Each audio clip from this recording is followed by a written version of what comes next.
Do you mind if I ask a question before? Go ahead. Because I'm getting educated here, so how, and this is really a serious question, is how do you think the experience in America has influenced the perception of masculinity within the Black community?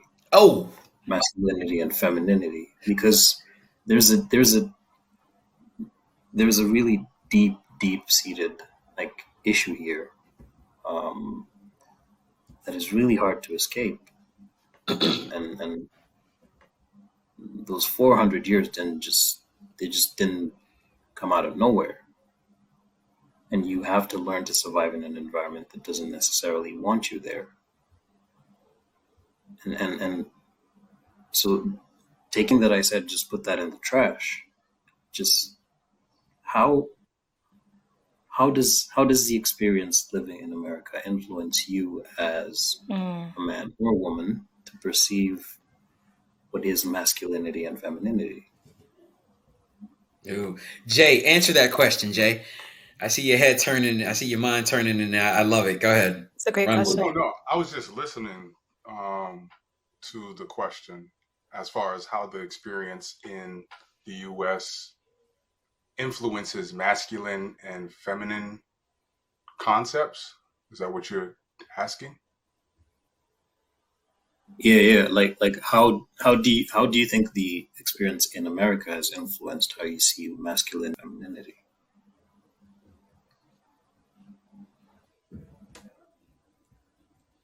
I don't know. I don't know if anybody want to answer that.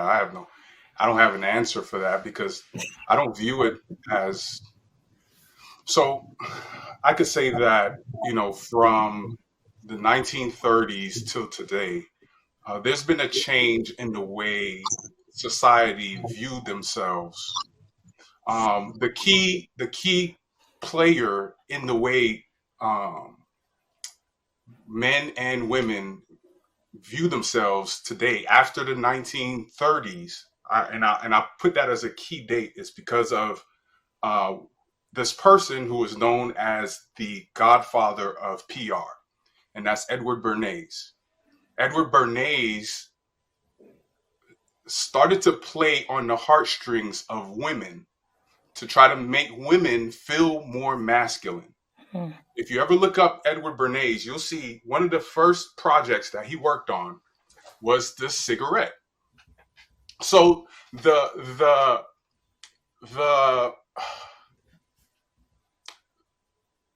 financial industry and the business industry was struggling with making sales, because back then they used to make things that last, right? We know that, right? Sometimes we'll say, man, back then, if you bought a car, it'll last you 30, 40 years. And today they'll fall apart after 3 years, right? So they were having that issue in the 1900s, early 1900s, So when 1930 came around, we know they went through the Great Depression. Back then, the primary person who purchased cigarettes were men, or between men and women. It was men who dominated in the industry of smoking cigarettes. So what he started to do is he started to manipulate, ads and billboards to trying to kind of show women smoking cigarettes, right? So that they can feel masculine just like the male.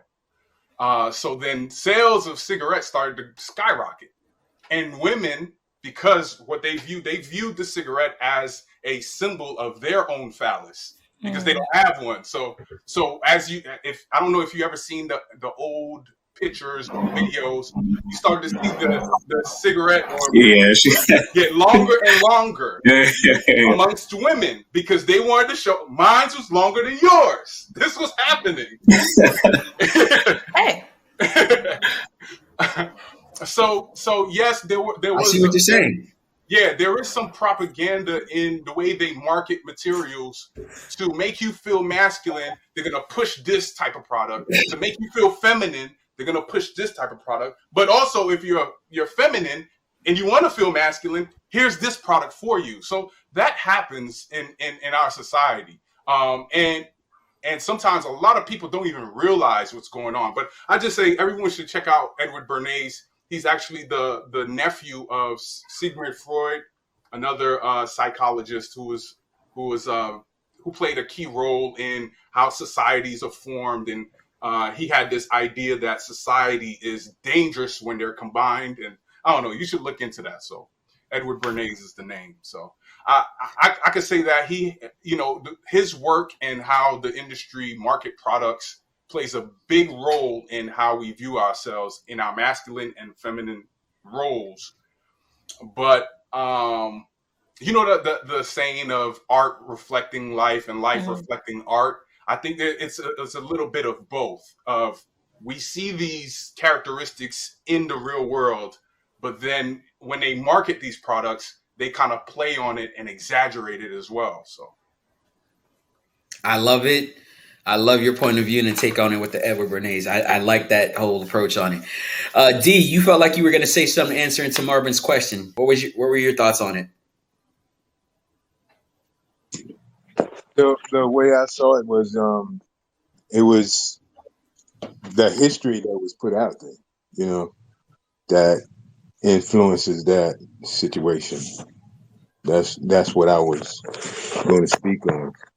And that's what drives the challenge between masculinity and femininity.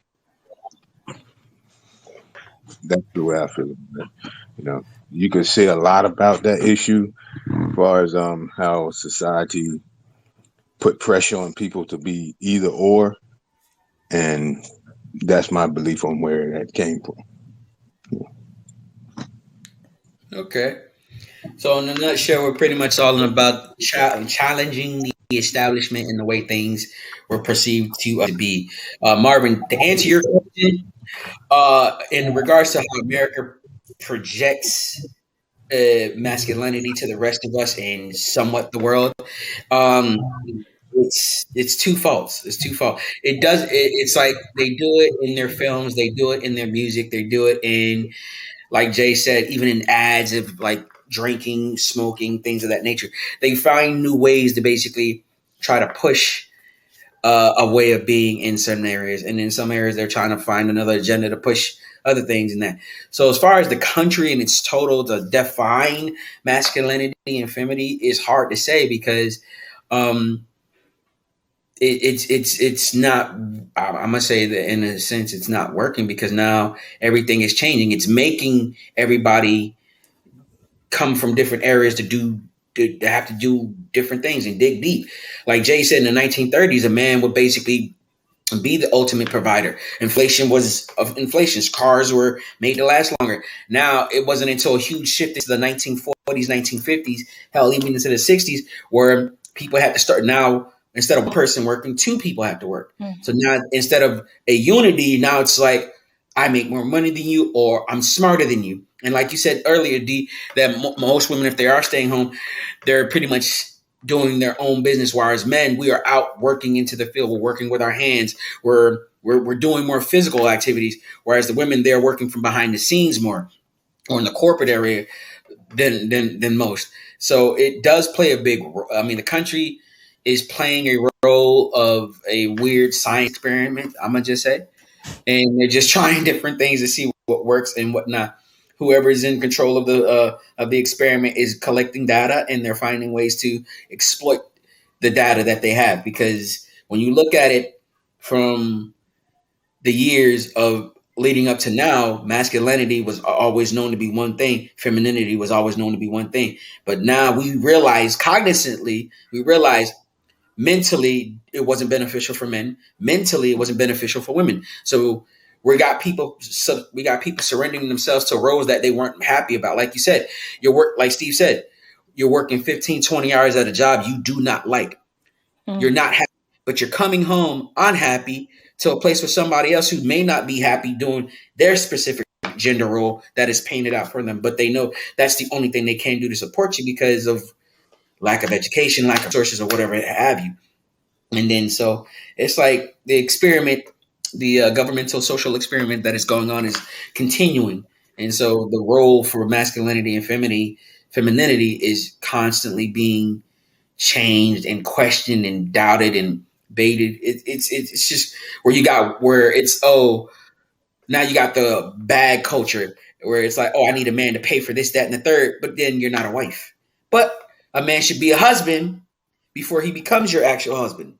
But he should treat you like his wife while you're not doing any of the wifely duties. And then if you are doing the wifely duties, you want to get married, but then it's like, do I want to get married? Does he make enough? Is he this? Is he that? It's a whole giant nutshell of social experiment where everybody, I believe, that they're doing. I believe that everybody's not happy playing the roles that they're playing, and trying to go against it is going against everything you've ever been taught, everything you've ever been programmed, everything that was implemented in your DNA. Because DNA, like the trauma experience of your parents and you and everything, it plays a role in your DNA and when having children and mating and things like that. So it's a residual effect. And being it passed down to us, it's just like trying to understand, how is it to be a man? How is it a female should be this way? But then, like you said, if a female, Jordan is well trained in the military with guns and everything else, but if she's got a partner who's not, she's going to be like, hey, can you still check that out though? Like, or at least come with me. I got the gun. You just come with me, okay? Stuff like that. You know what I mean? But then it's like you get people that are like, but then you fall into the category where me, myself as a man, I look at it like, ugh.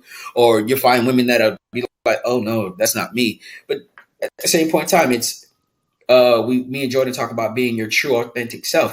And it's kind of hard to be your authentic self when society is telling you your authentic self is not accepted. It's not supposed to be there.